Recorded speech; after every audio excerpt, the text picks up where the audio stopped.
यंदा 2026 आपल्यासाठी खूप खास असणार आहे, कारण 2026 मध्ये धोंड्याचा महिना, ज्याला आपण अधिक मास, पुरुषोत्तम मास किंवा मलमास म्हणून ओळखतो, तर तो आलेला आहे. यंदाचा अधिक मास हा खूप खास असणार आहे, कारण यंदाच्या अधिक मासामध्ये गुरुपुष्यामृत योग सुद्धा आलेला आहे. नमस्कार सर्वांना, मी प्रांजली. या व्हिडिओमध्ये मी तुमच्यासोबत 2026 मध्ये धोंड्याचा महिना कोणत्या इंग्रजी महिन्यामध्ये आलेला आहे, धोंड्याच्या महिन्याची सुरुवात किती तारखेपासून होत आहे, धोंड्याचा महिना किती तारखेला संपत आहे, धोंड्याच्या महिन्यामध्ये कोणकोणत्या महत्त्वाच्या तिथी आलेल्या आहेत, ही संपूर्ण माहिती तारखेसह तुमच्यासोबत शेअर करणार आहे. त्यामुळे हा व्हिडिओ पूर्ण आणि शेवटपर्यंत नक्की बघावा. तुम्हाला ही एक गोष्ट माहित आहे का? वर्षाला महिने असतात तर 12, जानेवारी ते डिसेंबर. मग हा एक्स्ट्राचा महिना, धोंड्याचा महिना येतो कसा आणि हे कसं ठरवतात, कशावरून ठरतो हा धोंड्याचा महिना? चला तर मग जाणून घेऊया. पंचांग किंवा हिंदू कॅलेंडर सूर्य आणि चंद्रवर्षाच्या गणनेवर आधारित आहे. अधिक मास हा चंद्रवर्षाचा अतिरिक्त भाग आहे, जो 32 महिने 16 दिवस आणि 8 तासांच्या फरकाने तयार होतो. हे अंतर भरून काढण्यासाठी किंवा सूर्य आणि चंद्रवर्ष यांच्यात संतुलन निर्माण करण्यासाठी अधिक मास लागतात. दुसरीकडे भारतीय गणना पद्धतीनुसार सौर वर्षात 365 दिवस आणि चांद्र वर्षात 354 दिवस असतात. अशा प्रकारे एका वर्षात चंद्र आणि सौर वर्षात 11 दिवसांचा फरक असतो आणि 3 वर्षात हा फरक 33 दिवसांचा होतो. हे 33 दिवस 3 वर्षांनी अतिरिक्त महिना बनतात. हे अतिरिक्त 33 दिवस एका महिन्यात जोडले जातात, ज्याला अधिक मास असं नाव देण्यात आलेलं आहे. असं केल्याने व्रत उत्सवांची तारीख अनुकूल राहते आणि त्याच वेळी अधिक मामुळे कालावधीची गणना योग्यरित्या राखण्यास मदत होते. जगातील प्रत्येक जीव हा 5 घटकांनी बनलेला आहे: जल, अग्नी, आकाश, वायू आणि पृथ्वी.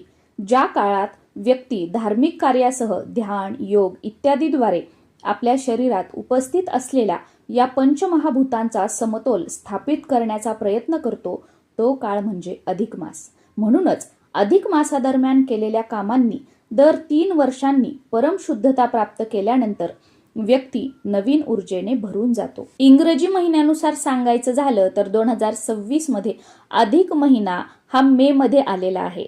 17 मे 2026 वार रविवार या दिवशी अधिक मासाला सुरुवात होत आहे. आणि मराठी महिन्यानुसार सांगायचं झालं तर ज्येष्ठ महिन्यामध्ये अधिक मास आलेला आहे. 17 मे 2026 वार रविवार या दिवशीपासून अधिक ज्येष्ठ महिन्याला सुद्धा सुरुवात होते आणि याच दिवसापासून आपल्या अधिक मासाला सुद्धा सुरुवात होत आहे.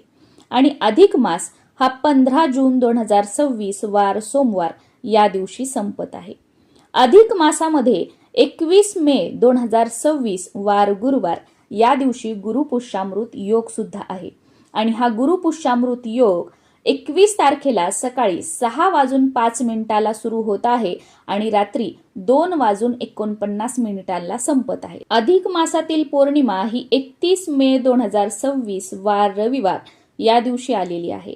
पौर्णिमा तिथीचा प्रारंभ हा 30 मे 2026 वार शनिवार या दिवशी सकाळी 11:57 होत आहे आणि 31 तारखेला दुपारी 2:14 पौर्णिमा तिथी संपत आहे.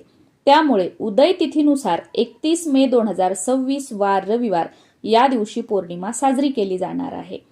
पौर्णिमेचा सत्यनारायण जो आहे तो तुम्ही 30 तारखेला सायंकाळी करू शकता आणि काही कारणाने जर 30 मेला तुम्ही सत्यनारायण नाही करू शकले तर तुम्ही 31 मेला दिवसभरात कधीही सत्यनारायण करू शकता, कारण 31 मेची पौर्णिमा तिथी जी आहे ती सूर्याने बघितलेली असणार आहे. धोंड्याच्या महिन्यातील पहिली एकादशी 27 मे 2026 वार बुधवार या दिवशी आलेली आहे आणि धोंड्याच्या महिन्यातील दुसरी एकादशी ही 11 जून 2026 वार गुरुवार या दिवशी आलेली आहे आणि 15 जून 2026 वार सोमवार या दिवशी धोंड्याचा महिना संपत आहे. या अधिक मासाला, धोंड्याच्या महिन्याला काही पौराणिक महत्व आहे का?